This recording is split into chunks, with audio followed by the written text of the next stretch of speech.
Je ne sais pas si vous appelez ça un jardin secret ou votre propre jardin, mais vous avez dit que tout le monde a un jardin. Et qu'est-ce que cela signifie? À l'extérieur du manoir de tout le monde, il y a un jardin clos. Un beau jardin clos fait uniquement pour vous, car c'est votre manoir. Il vous donne une clé quand vous venez au ciel.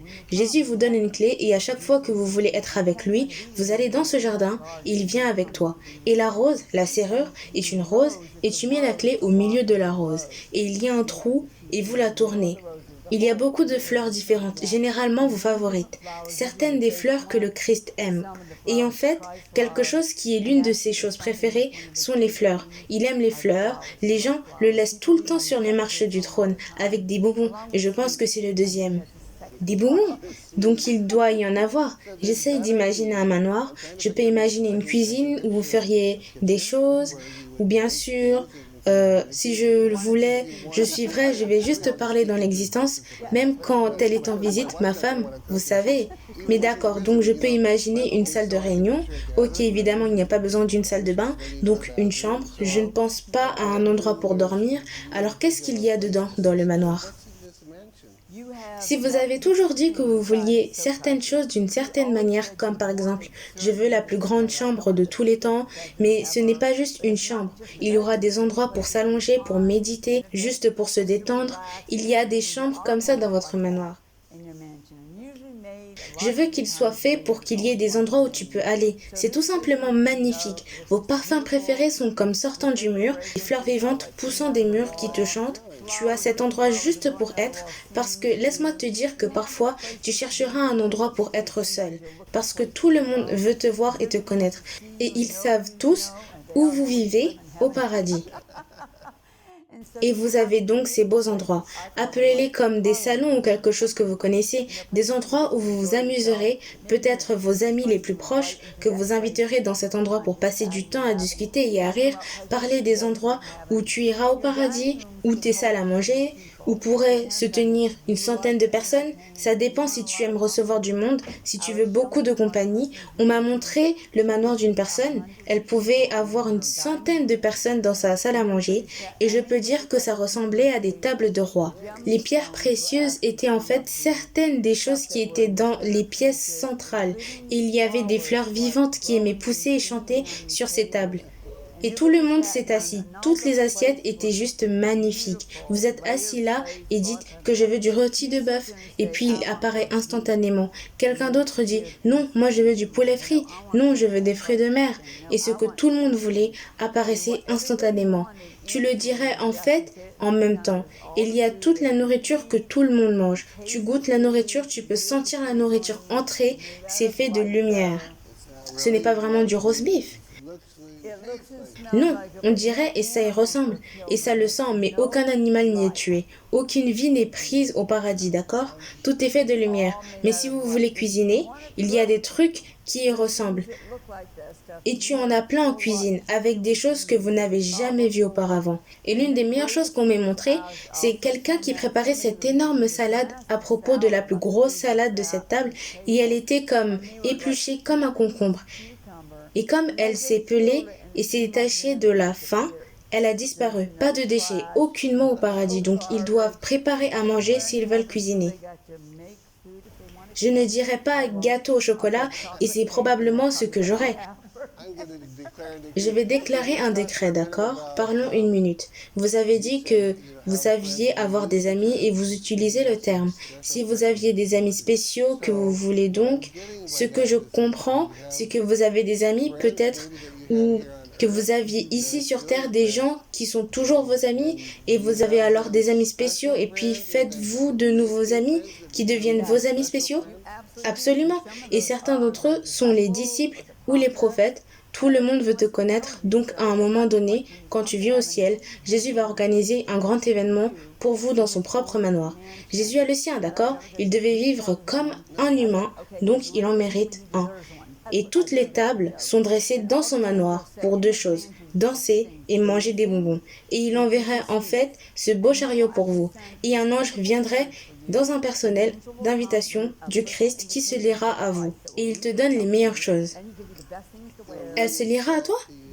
Oui, l'invitation se lira elle-même. Tout est vivant au paradis. Et puis, ils t'attendent, tu t'habilles, j'ai tous ces beaux vêtements et tu te rends à cet endroit où tout le monde est là pour te rencontrer. Il y a des apôtres, il y a les prophètes, probablement Adam et Ève, certainement Élie. Élie aime rencontrer beaucoup de gens, il aime ça. Le roi David sera toujours là parce que le roi David aime être avec les gens et rencontrer des gens. Donc, tout cet événement est pour toi. Waouh! Et Jésus le fait juste pour toi afin que vous n'ayez pas à courir partout pour essayer de trouver ces personnes. Vous avez la chance de les rencontrer et de les connaître. Et plus tard, ils viendront te voir ou t'inviteront chez eux. Il y a leur manoir et leur lieu. Et je me souviens que tu en parlais des placards des gens et leurs choix. Oh oui, tu parlais de ça. Tu n'as pas de placard, tu as une garde-robe.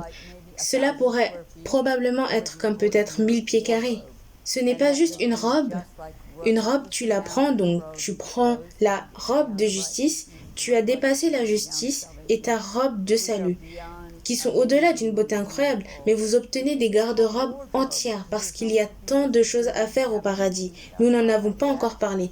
Et donc tout ce dont vous aurez besoin pour aller n'importe où, et faire des choses, profiter des choses dans le paradis, tous ces vêtements sont dedans. Il y a des choses différentes pour aller avec. Elles sont toutes là-dedans. Ta salle de couronne est une partie de ton manoir. Une salle de couronne. Il y a des couronnes pour les gagneurs d'âme, il y a les prophètes, toutes sortes de couronnes différentes que vous gagnez sur cette terre. Vraiment? Oui, et donc tu peux entrer et voir toutes les couronnes que tu as obtenues dans ta vie en faisant des choses pour le Christ. Maintenant, pendant que je regarde l'horloge, nous avons environ 5 minutes de plus. Et vous avez dit, je me souviens pas très bien, que vous étiez dans la maison ou dans la cour, et il y a comme une porte dans la cour, et vous pouviez aller dans différents endroits dans le magasin. J'adore ça, c'est très Star Wars, Star Trek. C'est très Star Trek, Star Wars. Star Trek, il y a en fait des trucs qui existent en quelque sorte au paradis. J'aime la façon dont cette créativité tombe dans l'esprit de l'homme, mais l'une des rares fois, probablement l'une des 5 premières fois où j'ai été emmenée au paradis, et j'ai été emmenée voir le manoir de cet homme, et c'était incroyable, c'était beau, c'était probablement comme ça, alors je dirais probablement peut-être 1000 carrés, et ensuite sur le terrain de son manoir, je n'arrêtais pas de voir ses portes, elles étaient suspendues dans l'air, il y avait un devant de la porte, vous pouviez faire le tour, et il y a un derrière de la porte. Mais quand tu as franchi la porte, le même espace où se trouvait son manoir était un endroit complètement différent qui t'appartenait pour que tu puisses faire construire ta maison le long de la mer de cristal. Et vous marchez à travers ces différentes portes.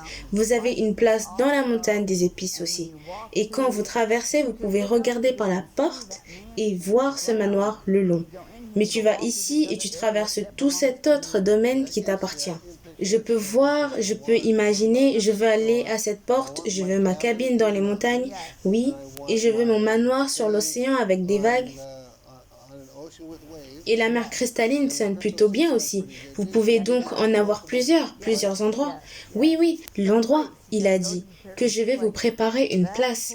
Cet endroit a tellement de choses et de propriétés qui sont tous à toi. Le paradis est quasiment illimité et autant de fois que j'y suis allée, je n'ai même pas vu un tout petit peu de réalité. Oui, j'ai vu beaucoup de manoirs construits dans le ciel, sur le sol, sous l'océan, sous la mer de cristal, au sommet de la mer de cristal, dans la montagne d'épices. Et donc les gens qui aiment ces choses, vous n'allez pas être limité à un petit endroit. Eh bien, c'est une autre chose. Et puis vous avez parlé de manoir mobile. Dites-moi qu'est-ce que cela signifie. Cela signifie que vous obtiendrez un camping-car au paradis. Des gens qui en ont toujours voulu un et qui n'en ont jamais eu, je dois en avoir un comme mes parents, j'ai toujours voulu faire une tournée partout et ils les ont et ils volent. Ça s'appelle M&M's. C'est toute la vérité. Pas du tout d'ailleurs. J'ai été psychanalysée par un psychiatre et il a dit qu'il n'y a aucun moyen que je puisse mentir parce que j'ai dit tout cela des milliers de fois. Manoir mobile et dans la famille, ils montent dans le ciel. manoir mobile, et dans ta famille, ils montent dans le ciel, ils se gardent dans le ciel et ils sont beaux. Ils ne sont pas comme nous. N'imaginez pas un courant d'air ou quelque chose comme ça au-delà, c'est un look très surnaturel. Et vous entrez tous là-dedans et vous partez et allez ensemble partout dans le ciel. Ils ont des places pour se garer. Je n'arrête pas de dire aux gens que mon père vous aide à vous garer parce que c'était quelque chose qu'il aimait faire. Et ensuite, tu descends et tu t'amuses. Tu pourrais aller à la montagne des épices et voir tout cela. Il y a de belles choses à voir là-bas. Vous pouvez aller au pays de la vidéo, vous pouvez aller à la galerie d'artistes, tout cela se situe réellement au paradis. Il y a la forêt tropicale où 12 arbres massifs soutiennent tout ton manoir. Il n'y a pas de toit dessus, les choses peuvent entrer et sortir, rien ne fera un gâchis. Donc vous pouvez imaginer comment les gens deviennent si défaits. Il y a l'aventure au paradis. Partout, ta famille va partout au paradis, comme des lieux de tournée. Elle fait des choses, goûte toute la nourriture partout, puis elle revient. Ils se garent, descendent, puis ils retournent tous dans leur montagne.